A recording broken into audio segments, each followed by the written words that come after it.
अस्सलाम वालेकुम नाजरीन, ज़ुबैर एजुकेटर चैनल में आपका इस्तकबाल है। मैं ज़ुबैर अहमद फ़ास। नाजरीन, पिछले वीडियोस में हमने कुछ सवालात हल किए ईवीएस के। आइए आज उसके आगे के मज़ीद सवालात हल करेंगे। अगर आपने वो वीडियो नहीं देखी है तो उसकी लिंक मैंने डिस्क्रिप्शन में दे दी है, आप ज़रूर देखें। और अगर आप मेरे चैनल पर नए हैं तो चैनल को सब्सक्राइब करें और बेल आइकन का बटन दबाना ना भूलें। आइए आज का लेसन शुरू करते हैं।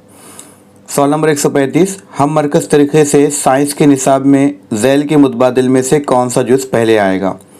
ऑप्शन नंबर 1 ठोस मादों का मुताला, ऑप्शन नंबर 2 मादे की मखसूस खुसूसियात, ऑप्शन नंबर 3 मादे की खुसूसियात, ऑप्शन नंबर 4 मादे की हालतें ठोस, माया और गैस।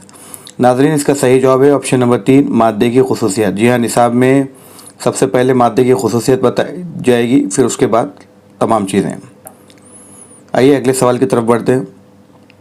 सवाल नंबर 136 136, ज़ैल में दिए हुए मुतबादिल में से समाजी मुसलह और उन्होंने क़ायम किए हुए इदारों के नामुनासिब जोड़ी कौन सी है? नाज़रीन, ये सवाल बहुत ज़्यादा इम्पॉर्टेंट है। इसके बारे में मैं बहुत सारी तफसीलात आपको देने वाला हूँ, आप नोट करते चलें। देखिए नाज़रीन, ऑप्शन इस तरह है। ऑप्शन नंबर 1 राजा राम मोहन राय ब्रह्मो समाज, नंबर 2 पंडित ईश्वर चंद्र विद्यासागर आर्य समाज, ऑप्शन नंबर 3 पंडितायन रमाबाई शारदा सदन, ऑप्शन नंबर 4 आत्माराम पांडुरंग तुरखड़कर प्रार्थना समाज। नाजरीन, हमें इसमें नामुनासिब जोड़ी बताना है। देखिए इसमें नामुनासिब, सबसे पहले ऑप्शन नंबर 2 ये नामुनासिब जोड़ी है। जी हाँ, ऑप्शन नंबर 2 ये नामुनासिब जोड़ी है, क्योंकि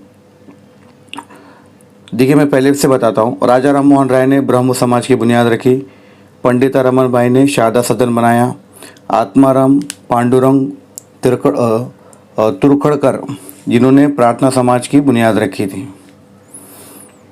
और पंडित ईश्वर चंद्र विद्यासागर इन्होंने ख़ास तौर पे बंगाल में ख़वातीन की तालीम और उनकी हालत बेहतर बनाने के लिए काम किया।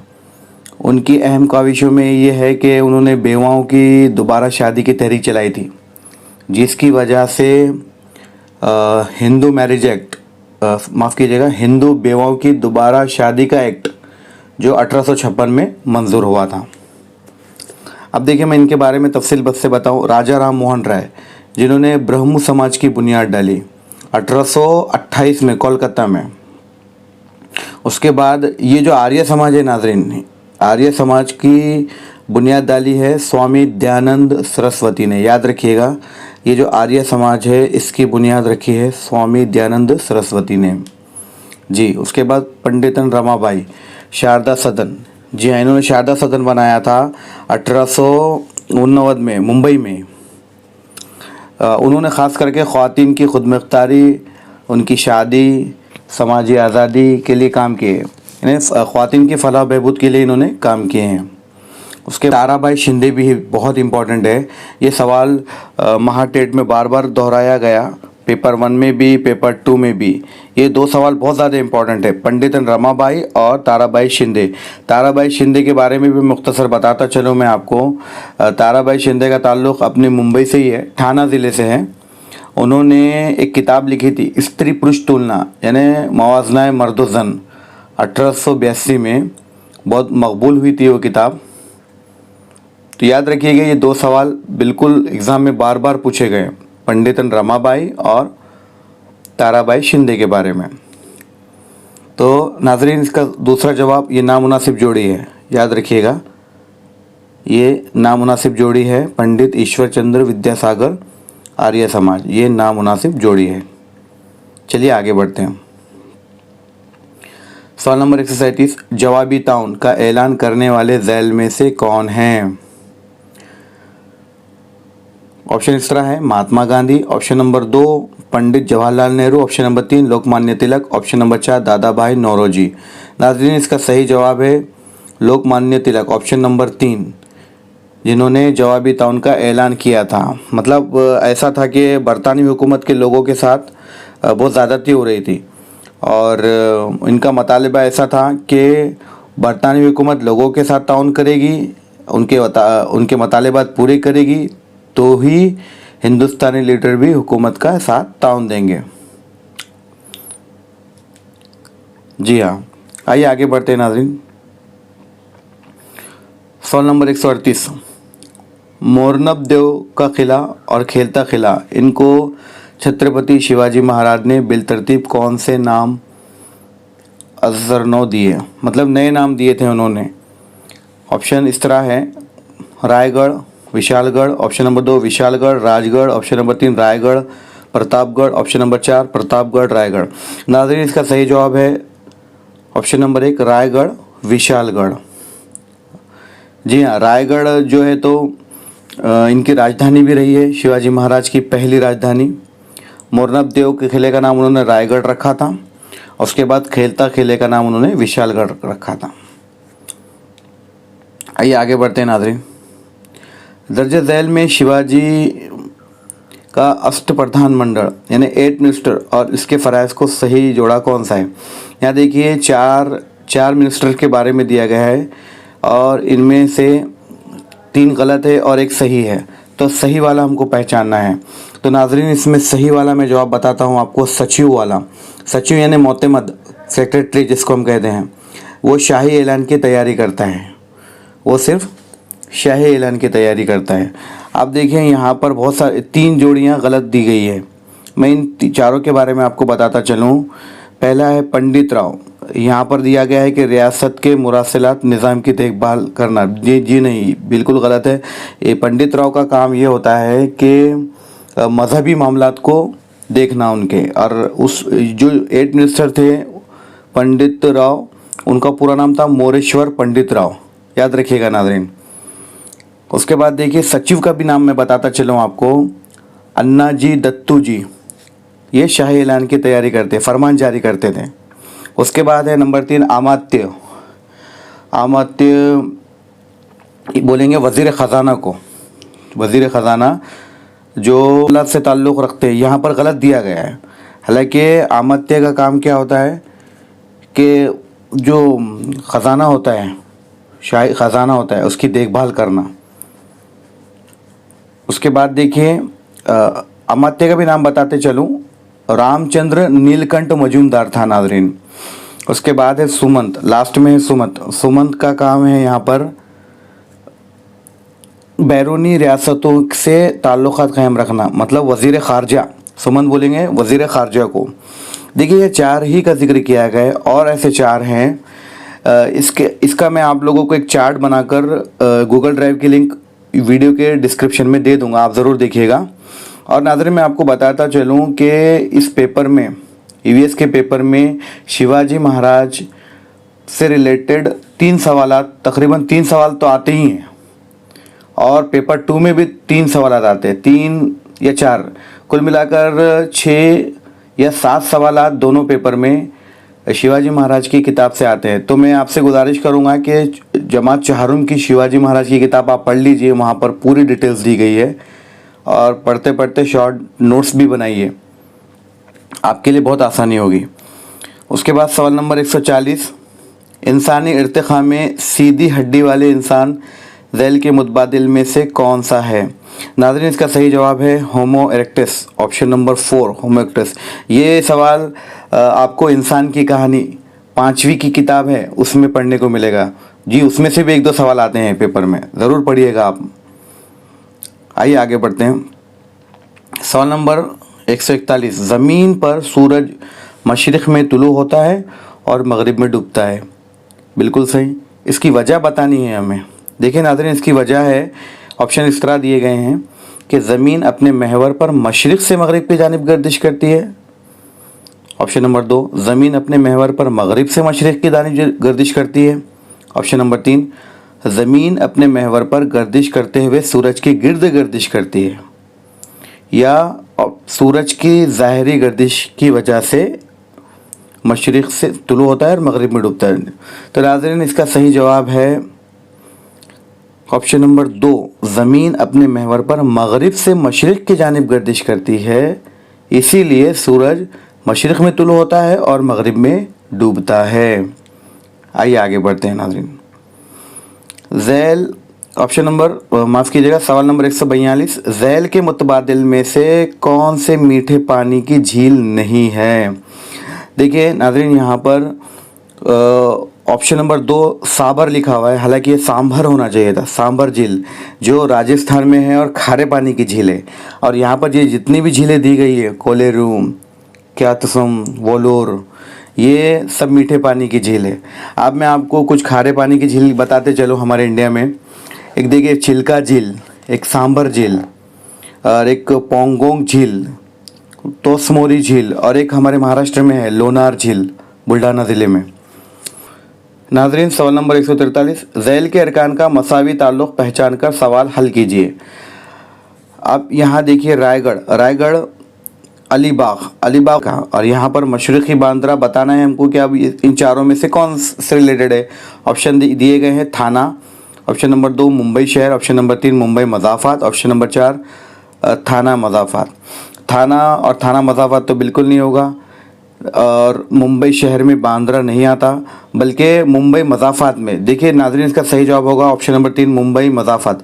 चाहे यहाँ मशरक़ी बांद्रा हो, चाहे यहाँ मगरिबी बांद्रा हो, उसका जवाब होगा मुंबई मज़ाफ़ात, मुंबई सबअर्बन जिससे कहते हैं हम। नाज़रीन, मैं आपको इसके बारे में मुख्तसरन मालूमात देता है चलूँ। जोग्राफिया एतबार से थोड़ी ऊंच नीच हो सकती है, लेकिन मैं आप लोगों को कुछ इलाक़ों के नाम बताता चलूँ, जिससे आप अंदाज़ा कर सकें कि कौन से इलाके कौन से ज़िले में आते हैं। अब देखिए मुंबई मज़ाफ़ात की मैं सरहद मुकामात बताता चलूँ। बांद्रा से लेके दहीसर तक वेस्टर्न में, और सेंट्रल में आप सायन के बाद वहाँ से लेकर मुलुंड तक, और इधर हार्बर में जीटीबी नगर से लेकर मानखुर्द शिवाजी नगर होते हुए ट्रॉम्बे तक, ये इलाका पूरा मुंबई सबअर्बन में। और मुंबई शहर में देखिए कोलाबा से लेकर माहिम तक वेस्टर्न में, और सेंट्रल में सायन तक, और हार्बर में वडाला तक, ये इलाके ऐसी तकसीम है नाज़रीन। तो याद रखिए कि अगर ऐसा सवाल आता है आपको, हो सकता है अगले बार आपको मुंबई शहर से कुछ पूछ ले, इसलिए आप उसे याद रखिएगा। चलिए आगे बढ़ते हैं। सवाल नंबर 144, झैल में से नामुनासिब बयान कौन सा है? सवाल इस तरह है, झैल में से नामुनासिब बयान कौन सा है? ऑप्शन, यक और बर्फ़ के दरमियान फ़र्क होता है। ऑप्शन नंबर 2, यक और बर्फ़ की खुसूसियत मसावी होती है। ऑप्शन नंबर 3, यक गैर शफाफ और बर्फ़ शफाफ होती है। ऑप्शन नंबर 4, काफ़ी बुलंद इलाक़ों में आब बारा बर्फ़ की शक्ल में बरसता है। नाज़रीन, इसका सही जवाब है ऑप्शन नंबर 2, यक और बर्फ़ की खुसूसियत मसावी होती है, क्योंकि बस इसमें इतना फ़र्क होता है कि यक बहुत सख्त होता है, बहुत सख्त चट्टान की तरह होता है, हालांकि दोनों की खुसूसियत मसावी है, और ये असल में एकदम चट्टान की तरह जम जाती है बर्फ़, उसको बोलेंगे हम यक। चलिए नाज़रीन आगे बढ़ते हैं। सवाल नंबर 145, मरकज़ी इक़्तिदार वाली रियासत असम के सरहद के कुल कितने रियासतों की सरहदें मिलती हैं? जी हाँ नाज़रीन, ये सवाल पूछा गया है, पूछा जाता भी है। ये देखिए 7 सरहदें मिलती हैं, 7 सरहदें अरुणाचल प्रदेश, नागालैंड, मणिपुर, मिज़ोरम, त्रिपुरा, मेघालय और मगरबी बंगाल। जी हाँ, 7 सरहदें मिलती है, याद रखिएगा ये 7 सरहदें। उसके बाद सवाल नंबर 146, सदर ये डैश नहीं होते। ऑप्शन इस तरह हैं, मरकज़ी हुकूमत के आला कारकुन। ऑप्शन नंबर 2, मुल्क के पहले शहरी। ऑप्शन नंबर 3, मुल्क के हकीकी आला। ऑप्शन नंबर 4, मुल्क के आइनी आला। देखिए सदर यानी हमारे प्रेसिडेंट, राष्ट्रपति की बात हो रही है। देखिए मरकज़ी हुकूमत के आला रुख कारकुन भी होते हैं, बिल्कुल होते हैं। मुल्क के पहले शहरी भी होते हैं, मुल्क के आइनी आला भी होते हैं। बस नाज़रीन, यहाँ पर मुल्क के हकीकी आला सदर नहीं होता, बल्कि मुल्क का हकीकी आला होते हैं वज़ीर आज़म। इख्तियार उनके पास होता है और काबीना के पास होता है। याद रखिएगा, मुल्क के हकीकी आला वज़ीर आज़म होते हैं। ऑप्शन नंबर 146 का जवाब, माफ़ कीजिएगा, सवाल नंबर 146 का ऑप्शन नंबर 3 सही जवाब, क्योंकि मुल्क के हकीकी आला मुल्क के वज़ीर आज़म होते हैं। चलिए आगे बढ़ते हैं। सवाल नंबर 147, रियासती आइन के मुताबिक तालीम ये मज़मून कौन सी फ़हरिस्त में शामिल है। अब देखिए नाज़रीन, यहाँ 4 फ़हरिस्तें दी गई है। पहली फ़हरिस्त है मरकज़ी फ़हरिस्त, दूसरी है रियासती फ़हरिस्त, तीसरी है मुत्तफ़िक़ फ़हरिस्त और चौथी है मख़सूस फ़हरिस्त। ये बहुत इंपॉर्टेंट सवाल है, बहुत सी चीज़ें हैं इनमें शामिल तमाम फ़हरिस्तों के अंदर। आप ज़रूर इसका मुताला करिएगा। हमारी जो किताबें दी गई, कि जो प्राइमरी की किताबें दी गई हैं, उसमें शहरियत की किताब के सिलेबस में ये फ़हरिस्त आपको पता चलूँ। सवाल नंबर 147, रियासती आइन के मुताबिक तालीम ये मज़मून कौन सी फ़हरिस्त में शामिल है। ऑप्शन 1 मरकज़ी फ़हरिस्त, ऑप्शन 2 रियासती फ़हरिस्त, ऑप्शन 3 मुत्तफ़िक़ फ़हरिस्त, ऑप्शन 4 मख़सूस फ़हरिस्त। नाज़रीन देखिए, इसका सही जवाब है ऑप्शन नंबर 3 मुत्तफ़िक़ फ़हरिस्त। क्योंकि देखिए, पहले जो है तो पहले तालीम को इब्तिदाई तौर पर रियासती फ़हरिस्त में शामिल किया गया था, लेकिन 2002 में क़ानून में तरमीम हुई।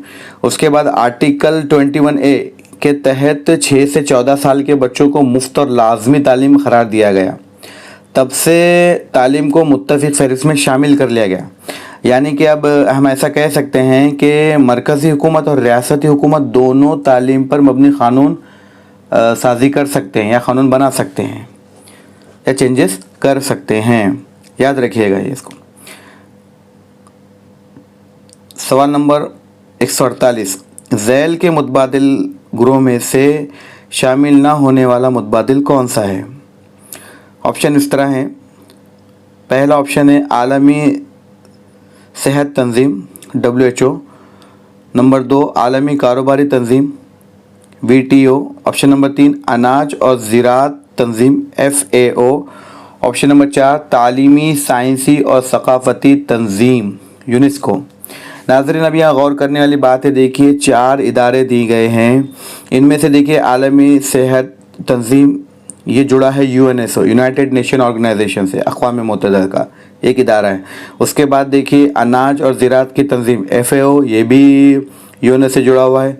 और चौथा तालीमी साइंसी और सकाफ़ती तंजीम, ये भी UNESCO से जुड़ा हुआ है। मतलब यहाँ पर जो है तीन जो तंजीमें दी गई है ये UNO से जुड़ी हुई है। और जो WTO है आलमी कारोबारी तंजीम, भले ही उन्हें वहाँ से ताउन मिलता है, लेकिन ये UN से जुड़ी हुई नहीं है, इसलिए ये ग्रोह में शामिल नहीं होगी। नाज़रीन, अगर आप चाहते हैं कि मैं इन तंजीमों के बारे में और जितनी भी तंजीमें हैं जो एग्ज़ाम से रिलेटेड है या बहुत इंपॉर्टेंट है, एग्ज़ाम में आ सकते हैं, उनके बारे में वीडियो बनाऊँ, तो आप ज़रूर कमेंट करके बताइएगा कि आप चाहते हैं कि मैं इन तंजीमों के बारे में एक वीडियो लेकर आऊँ। ज़रूर बताइएगा। चलिए आगे बढ़ते हैं। सवाल नंबर 149, तारीख़ मज़मून के सलासी तंजीम के मुताल्लिक़ ज़ैल में से कौन सा बयान सही है। ऑप्शन ए क़दीम, जदीद और वस्ता दौर में तक़सीम करने पर उसे मुकाम के लिहाज से तंजीम कहते हैं। ऑप्शन नंबर बी सियासी, समाजी और माली तक़सीम करने पर उसे मज़मून के मुताबिक तंजीम कहते हैं। ऑप्शन इस तरह है, सिर्फ ए, ऑप्शन नंबर 2 सिर्फ बी, ऑप्शन नंबर 3 ए और बी, ऑप्शन नंबर 4 कोई भी नहीं। नाज़रीन, इसका सही जवाब है ऑप्शन नंबर 2 सिर्फ बी, सिर्फ बी। जी हाँ, सियासी, समाजी और माली तक़सीम करने पर उसे मज़मून के मुताबिक तंजीम कहते हैं। आइए नाज़रीन, आज का आखिरी सवाल, ज़ैल में से माहौल के अरकान के मुताल्लिक़ कौन सा बयान सही है। ऑप्शन इस तरह हैं, बारिश, तूफ़ान, ज़लज़ले ये जोग्राफ़ी अरकान हैं। ऑप्शन नंबर 2 पहाड़, नदी, समुंदर ये जोग्राफ़ाई अरकान हैं। ऑप्शन नंबर 3 गांव, शहर ये समाजी अरकान हैं। ऑप्शन नंबर 4 इंतखाबात ये सकाफ़ती अरकान हैं। नाज़रीन, इसका सही जवाब होगा ऑप्शन नंबर 3 गांव, शहर ये समाजी अरकान हैं। उम्मीद करता हूँ नाज़रीन कि आपको आज का सबक समझ में आया होगा। अगर कोई डाउट है तो ज़रूर कमेंट में बताइएगा। तब तक के लिए अपना ख्याल रखिए। इंशाल्लाह अगले वीडियो में फिर मुलाकात होगी किसी और नए EVS पेपर के साथ। तब तक के लिए अल्लाह हाफिज़।